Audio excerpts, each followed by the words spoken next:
Hello children, welcome back to your geography class. Let's continue the revision of chapter 4, agriculture.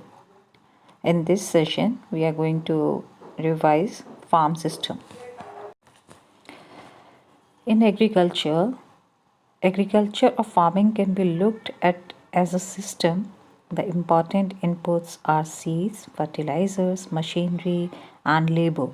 Some of the operations involved are plowing, sowing, irrigation, weeding and harvesting. The outputs from the system includes crops, wool, dairy and poultry products. Let's understand it more clearly through these diagrams. That agriculture system is an assemblage of components which are united by some form of interaction and independence and which operate within a prescribed boundary to achieve a specified agricultural objective on behalf of the beneficiaries of the system. So figure 4.2, the farm system of an arable farm. So first of all, we should know the meaning of arable farm.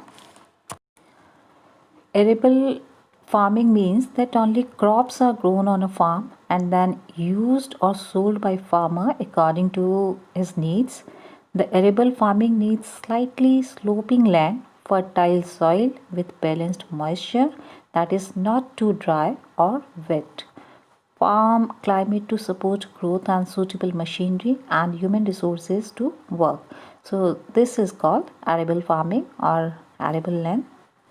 Through figure 4.2, we can understand that farming or the farm system of an arable farm is divided into three categories. The first one is input, and input includes machinery, seeds, chemicals, fertilizers, etc. Process is plowing, sowing, spraying, that is process, and what the output comes, that is crops. Including this input, process, outputs, in figure 4.3 here it is shown physical and human farm inputs, means physical labor is also required.